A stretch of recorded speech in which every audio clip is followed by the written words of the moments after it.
Das Nintendo Entertainment System ist eine Spielekonsole, welche den ganzen Gaming-Markt gerettet hat. Nun, es gibt zwar einiges darüber zu erzählen, aber ich habe hier einen NES, der etwas Liebe gebrauchen könnte. Also, lasst uns diese Konsole von gebraucht zu wie neu verwandeln in einer Restaurationsepisode hier.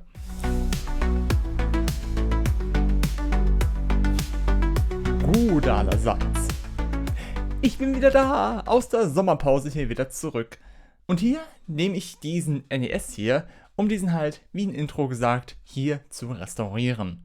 Und bevor jemand kommt und meint, dass ich die ja nur putze und es nicht wirklich Restauration ist, es ist mein Begriff, die Sachen optisch zu restaurieren. Doch egal wie, ohne lange Laberei, starten wir gleich durch. Und hier seht ihr den NES in Nahaufnahme nochmals. So verdreckt ist er jetzt nicht, weswegen ein einfacher Wisch mit Glasreiniger ausreicht. Aber er ist definitiv vergilbt über die Zeit. Was mich nur wundert, dass die Klappe weniger vergilbt ist wie der Rest. Aber da habe ich eine Lösung im Verlauf des Videos. Und technisch gesehen funktioniert dieser einwandfrei. Sogar besser wie mein NES, den ich einen RGB-Ausgang spendiert habe. Liegt vielleicht daran, dass hier wohl noch der originale Kartenslot drin ist und bei meinem einer von Drittanbieter drin ist. Und somit werde ich den 72-Pin-Anschluss nicht austauschen, da er eben noch funktioniert. Nun, was halt die beste Lösung ist, um den 72-Pin-Anschluss zu ersetzen, ist nicht so ein billiges Ersatzteil von eBay oder so, sondern der Nintendo. Da werden die Karten mit so einer Art, ja ich sag mal, Schubladensystem eingesteckt, wo die Pins halt dann im Inneren der Konsole nicht verbiegen. Und momentan liegt dieses Ding bei 53 € und der Versand geht wohl nur in den USA und Kanada. Aber naja, ich kann, wenn ich an so ein Ding rankomme mal, ein weiteres Video dazu machen. Aber naja, lasst uns diesen NES dann mal hier zerlegen. Um einen NES auseinanderzunehmen, brauchen wir im Prinzip nur einen Kreuzschraubendreher in, ja, 2 Größen. Und auf der Unterseite sind dann alle Schrauben, die wir lösen, um das obere Gehäuse zu entfernen. Und alles im NES ist mit fast denselben Schrauben fixiert, weswegen der Teardown easy ist.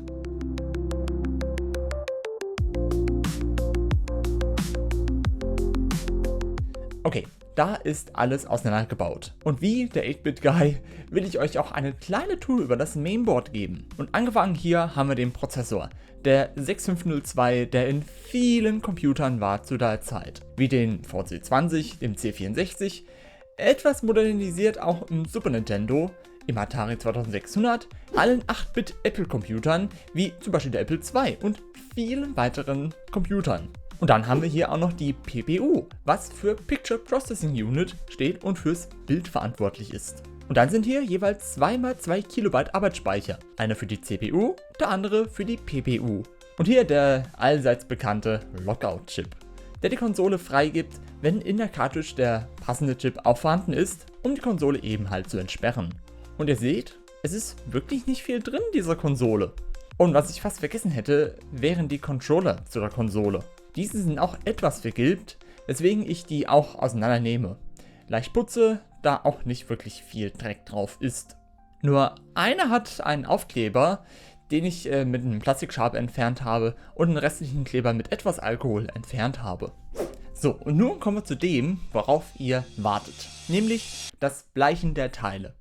Oder auch das Retrobrite genannt. Und es gibt im Prinzip 2 Mittel, um dies wieder hell zu bekommen und an sich auch 3 Wege, um das anzustellen.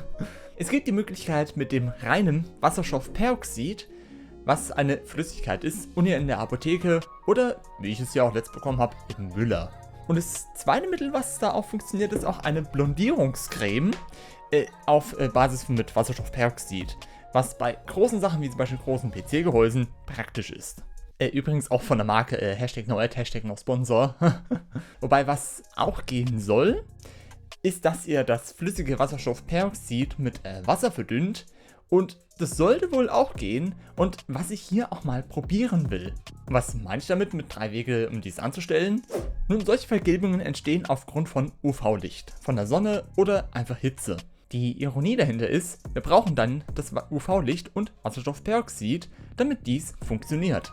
weswegen ich das Gehäuse des NES in der Creme beschmiere und in Plastikfolie einwickel, damit dies nicht vertrocknet.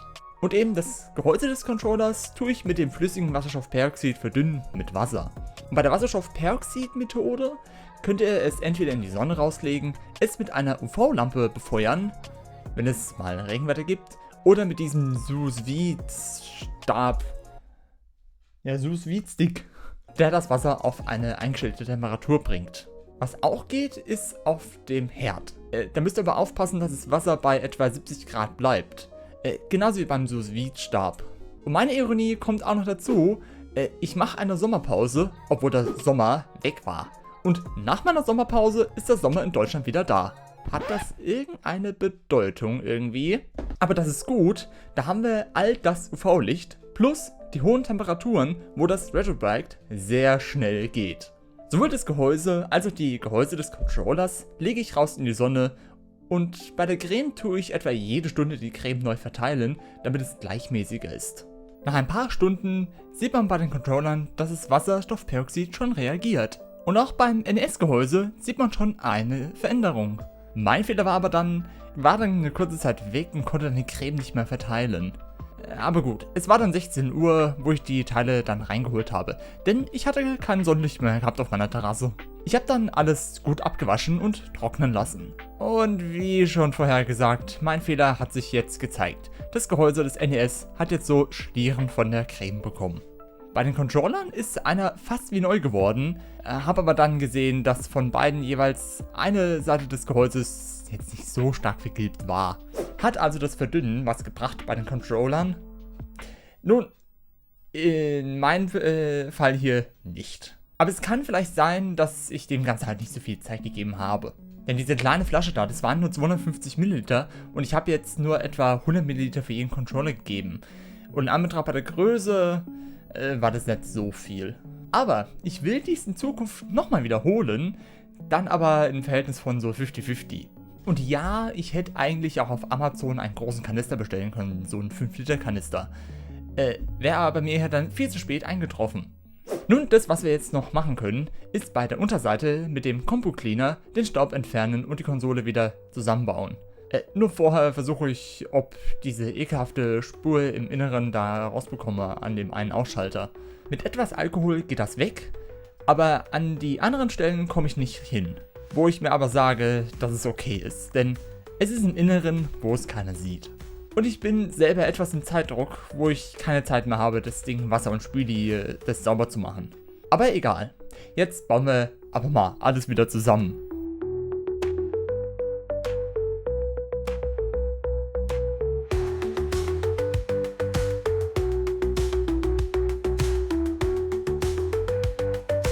Und hier den Staub können wir mit einem Pinsel auch nochmal schnell wegmachen.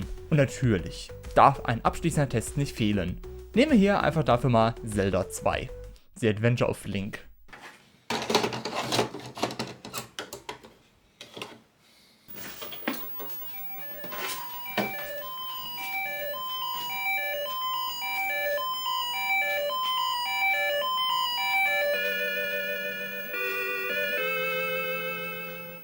Gut, meine Konsole hat ja vorher auch schon funktioniert, aber jetzt können wir sagen, dass die Konsole fertig ist. Und sie sieht wirklich fast wie neu aus, wenn man denn die Schlieren ignoriert da drauf.